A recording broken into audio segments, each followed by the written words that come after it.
আসসালামু আলাইকুম রহমতুল্লাহি ওয়া বারাকাতুহু।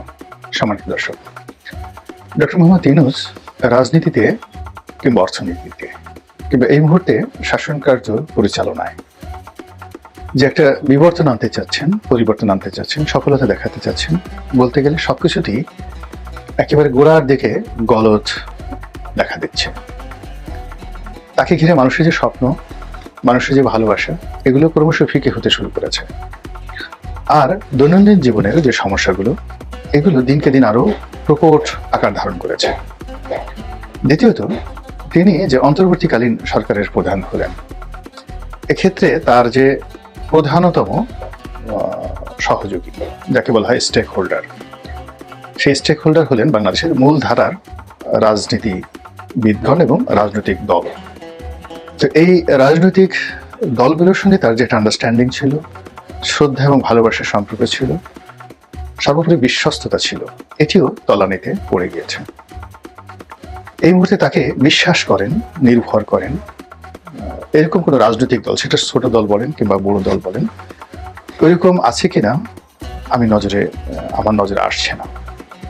সেটা গণসংহতির সেই জোনায়েদ সাকি বলেন কিংবা রেজা কিবরিয়া সাহেবের গণ অধিকার পরিষদের যে অংশ আছে সেটি বলেন, অথবা সেই এবি পার্টির মঞ্জু সাহেবের দল বলেন, বিএনপি জামাত জাতীয় পার্টির কথা, আওয়ামী লীগের কথা না হয় বাদই দিলাম। এই মুহূর্তে কেউই আর তাকে আগের মতো বিশ্বাস করছে না। দ্বিতীয়ত, এই আন্দোলনের প্রতিপক্ষ যারা অলমোস্ট 50% ভোট জনসমর্থন যারা নিয়ন্ত্রণ করেন, তারা তো একেবারে রিংয়ের বাইরে থেকে প্রতি মুহূর্তে এই ভদ্রলোককে বিপদে ফেলানোর জন্য তার বিরুদ্ধে নানা রকম দেশি বিদেশি চক্রান্ত, এবং সবচেয়ে ভয়াবহ বিষয়টা হলো অপপ্রচার। এত বেশি অপপ্রচার তা যে কেবল সামাজিক মাধ্যমে হচ্ছে তা নয়, এটা ভারতে হচ্ছে, আমেরিকাতে হচ্ছে এবং ইউরোপে হচ্ছে।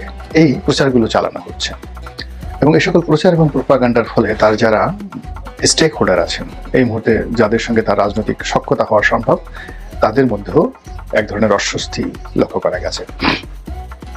যেমন ধরুন, এই কয়েকদিন আগে তিনি একটি রাজনৈতিক ঐক্যের ডাক দিলেন এবং আওয়ামী লীগের সঙ্গে যারা 14 দল যারা ছিলেন, অর্থাৎ আওয়ামী লীগ, জাতীয় পার্টি, তারপর সেই জাসদ, ওয়ার্কার্স পার্টি, তরিকত ফেডারেশন, এরকম 14টি যে দল ছিল, তারা ছাড়া অন্যান্য যে সকল ছোট দল, মানে বিএনপি জোটে নেই, আবার আলাদা করেভাবে জোট করার মতো না, এরা ছোট ছোট দল কিন্তু বেশ সক্রিয়, তারা সবাই কিন্তু সেখানে গিয়েছেন।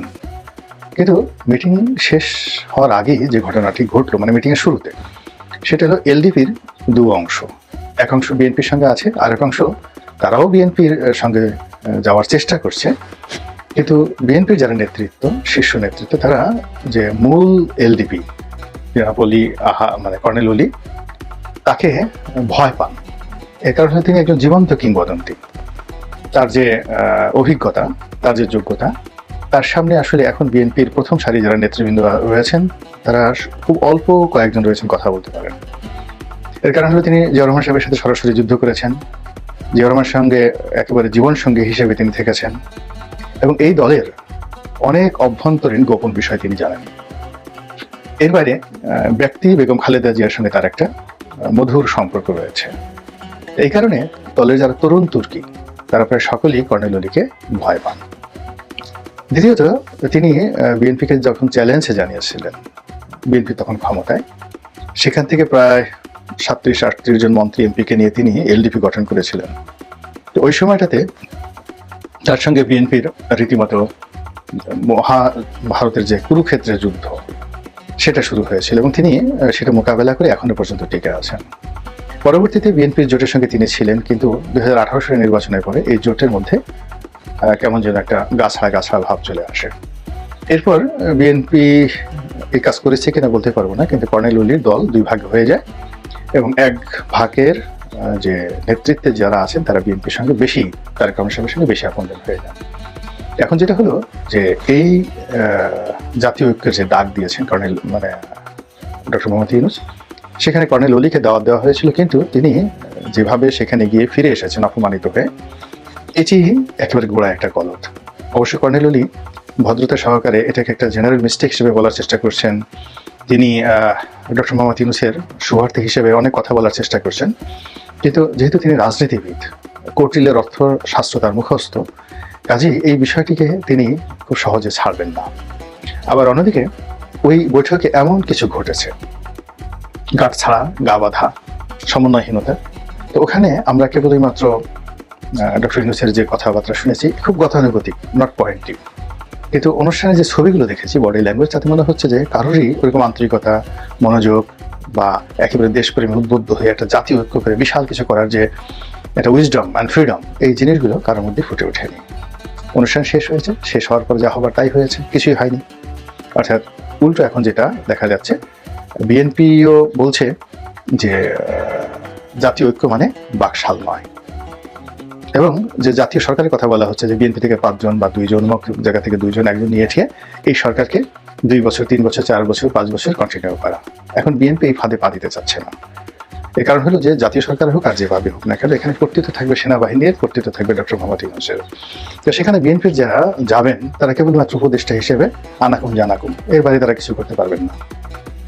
তো সেক্ষেত্রে সারা বাংলাদেশে বিএনপির যারা লোকজন আছে তাদের কোনো উপকার হবে না। এখন বিএনপির যন্ত্রদণ্ড, কোলাহল যা কিছু আছে এটা বরং বাড়তে থাকবে।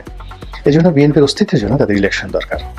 1 2 নম্বর হলো যে যদি এরকম একটা জাতীয় ঐক্যের সরকার হয় এবং এটা দীর্ঘদিন চলতে থাকে, তাহলে তো সেটা বঙ্গবন্ধু শেখ মুজিবুর রহমানের যে বাকশাল, তার সঙ্গে কোনো নীতিগত পার্থক্য থাকবে না। এর কারণ হলো ওই সময়টাতে মুসলিম লীগ এবং জামায়াত ইসলাম, এই দুটো দল ছাড়া তো অলমোস্ট সবাই বাকশালে যোগদান করেছিলেন। এখন জাতীয় ঐক্য সরকারে যদি জাতীয় পার্টি আর আওয়ামী লীগ ছাড়া বাকি সবাই যোগদান করে, আর এটি যদি 10 বছর চলতে থাকে কন্টিনিউয়াসলি, তাহলে বিএনপির তো মুখ দেখানোর জায়গা থাকবে না। সে সেখান থেকে পদত্যাগ করে সে আবার আন্দোলন করতে পারবে না, যেটি বিগত সরকার আমলে হয়েছে। অর্থাৎ এই যে বিএনপি 6-7 জন যে এমপি তারা যে গেলেন, যাওয়ার পরে আওয়ামী লীগ সরকারকে বোঝাতা দিলেন, এর ফলে আওয়ামী লীগ করলো কি টানা 5 বছর সেটা চালিয়ে নিতে পারলো। কিন্তু 18 সনের পরে যদি বিএনপির সব এমপিরা যদি সেখানে না যেতেন, তাহলে আওয়ামী লীগ কয়দিন টিকতো একমাত্র আল্লাহ রাব্বুল আলামিন জানেন। তো বিএনপি সেই ভুলটা করতে চাচ্ছে না। ফলে দলের প্রাজ্ঞ এবং অভিজ্ঞ যে নেতৃবৃন্দ রয়েছেন তারা এই চালাকিটা বুঝতে পারছেন, আর এই কারণে তারা এটাকে বাকশালী একটা ফন্দি এবং ডক্টর ইউনূসের মধ্যে এই একটা বাকশালী যে মনোবৃত্তি, এটি তারা খুঁজে পেয়েছেন। এগুলো বাংলাদেশের পার্ট। ওদিকে তারেক রহমান সাহেবের সঙ্গে দেখা করার জন্য মির্জা ফখরুল ইসলাম আলমগীর সাহেব তিনি ইংল্যান্ডে গিয়েছেন এবং সেখানে গিয়ে বেশ কিছুগুলো বক্তব্য তিনি দিয়েছেন, এবং সেই বক্তব্যের মধ্যে প্রণিধানযোগ্য কতগুলো বক্তব্য। 1 নম্বর হলো তিনি প্রশ্ন করেছেন, হু ইউ আর, আপনারা কারা, কোত্থেকে এলেন। তো প্রথম দিকে আপনি দেখুন গত 100 দিন ধরে কন্টিনিউয়াসলি বিএনপি কিন্তু আনকন্ডিশনালি এই সরকারকে সাপোর্ট দিয়ে আসছিল।